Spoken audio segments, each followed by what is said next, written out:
मुंडे कृषी मंत्री असताना 275 कोटींचा घोटाळा झाला असा आरोप अंजली दमानिया यांनी केलाय। सामाजिक कार्यकर्ते अंजली दमानिया यांनी हा मोठा आरोप केलेला आहे।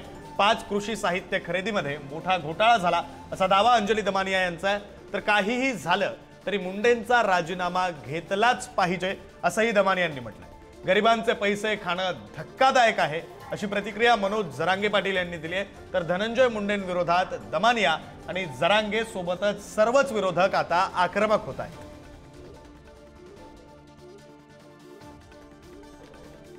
दमानिया यांनी नेमके काय आरोप केले तर धनंजय मुंडे कृषी मंत्री असताना तब्बल 275 कोटींचा घोटाळा झाला असा आरोप दमानिया यांनी केलाय। 12 मार्च 2024 ते 16 मार्च 2024 या दरम्यान हा घोटाळा झालाय। नॅनो युरिया नॅनो डीएपी सह 5 कृषी वस्तूंच्या खरेदीमध्ये घोटाळा झाल्याचा दमानिया यांचा दावा आहे। नॅनो युरिया नॅनो डीएपी खरेदीत 88 कोटींचा घोटाळा झालाय। 92 रुपयांची नॅनो युरियाची बॉटल 220 रुपयांना खरेदी केली। एका बॅटरी स्प्रेअर मध्ये 1000हून अधिक रुपये कमावले। कापूस साठवण्याच्या बॅग 1250 रुपयांना खरेदी केल्या। कापूस साठवणुकीच्या बॅग खरेदीत 42 कोटींचा गैरव्यवहार। 6,18,000च्या बॅग खरेदीवर 42 कोटींचा खर्च।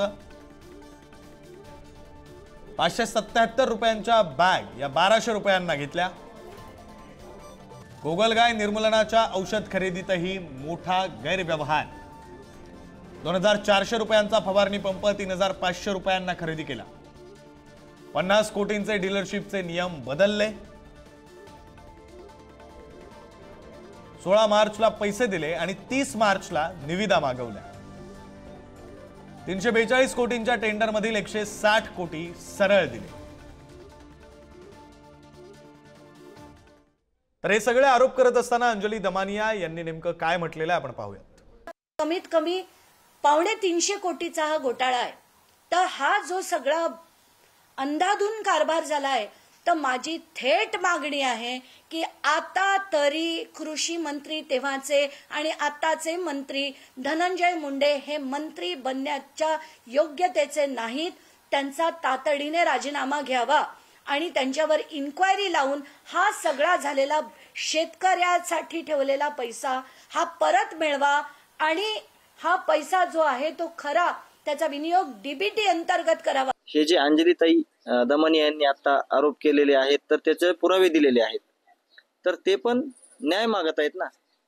ते पण ते पुरावे दिलेत, त्याच्यावर जी कारवाई आहे, जर कोणी दोषी असेल त्याच्यात तर त्याच्यावरच कारवाई होणार आहे ना। आम्ही आरोपीला जशी फाशी द्या म्हणतोय, ज्यांनी खंडने मागितल्या, ज्यांनी खून केले, ज्यांनी अपहरण केले, त्याचप्रमाणे अंजलीताईने जे आज आरोप केलेले आहेत त्याची गांभीर्याने दखल घेऊन त्याच्यावर कारवाई झाली पाहिजे। जे त्याच्यात दोषी कोण आहेत, त्या सामाजिक कार्यकर्त्या आहेत, त्यांनी हे जे पुरावे दिलेत त्याची चौकशी करण्यात यावी, म्हणजे महाराष्ट्राला कळेल काय चाललंय आपल्या महाराष्ट्रात। खूपच लुटणार दिसतं राव, ह्यो लयच मोठा बीड जिल्ह्याला कलंक आहे। मात्र आज बीड जिल्ह्यातली जनता आणखी सावध होईल जनता की आपलाच माणूस आपल्याला चावून खातोय।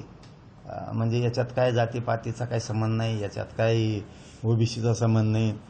पाप करायचे गोरगरीब शेतकऱ्यांचे, येणारे विमा खायचा, पुढं अनेक गोष्टी खायच्या आणि गोरगरिबाला मिळू द्यायचं नाही। परत गोरगरिबाचा कैवर हे असं बीड जिल्ह्यात येऊन दाखवायचं।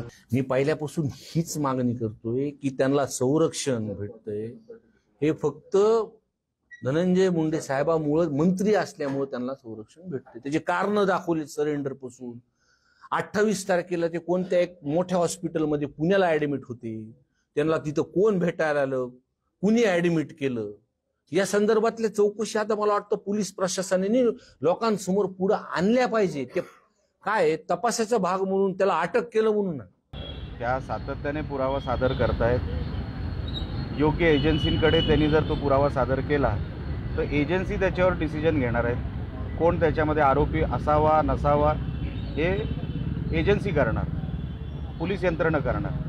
म्हणून जेवढं पत्रकारांना त्या देत आहेत, माझी अशी खात्री आहे की त्या यंत्रणालाही देत असतील, यंत्रणा त्याच्यावरती योग्य तो निर्णय घेतील। हा असं दिसतं असं की हे षडयंत्र भारतीय जनता पार्टीच्या माध्यमातून तर चालू नाही का, एका पक्षाच्या, एका अजितदादाच्या पक्षाच्या नेत्याच्या विरुद्ध आपल्याच माणसाला आरोप करायला लावायचे असू शकतं याच्या बाबतीत. आता त्यांचं इंटरनल पॉलिटिक्स आहे, काय कोणाला मुख्यमंत्री व्हायचं आहे, कोणाला उपमुख्यमंत्री व्हायचं आहे, कोणाला मंत्री व्हायचं आहे. पण ज्या पद्धतीच्या घटना तिथे घडल्या त्याची लवकरात लवकर चौकशी झाली पाहिजे आणि जो कोणी दोषी असेल त्याच्यावर कारवाई झाली पाहिजे. आरोप हे सातत्याने केले जातात, पण कोणताही आरोप जोपर्यंत सिद्ध होत नाही तोपर्यंत तो आरोप नसतो. विरोधकांचं काम आहे आरोप करणं, कारण की त्यांच्याकडे आता दुसरं कुठलाही कार्यक्रम नाही. एककलमी कार्यक्रम ते राबवतात. त्याच्यामुळे आमचे राज्याचे उपमुख्यमंत्री, पक्षाचे राष्ट्रीय अध्यक्ष आदरणीय अजितदादा हे सक्षमपणे संघटना पक्ष सांभाळतात, ती त्यांची जबाबदारी व्यवस्थितरित्या पार पाडतात. त्याच्यामुळे पक्ष म्हणून ते विषय पाहून घेतील. दुसरी गोष्ट, आरोप करत राहणं म्हणजे आरोप आहे असं होत नाही. विरोधकांकडून आरोप होत राहतात, पण ते ज्यावेळेस सिद्ध होतील त्यावेळेस तो आरोप आहे असं मी मान्य करतो.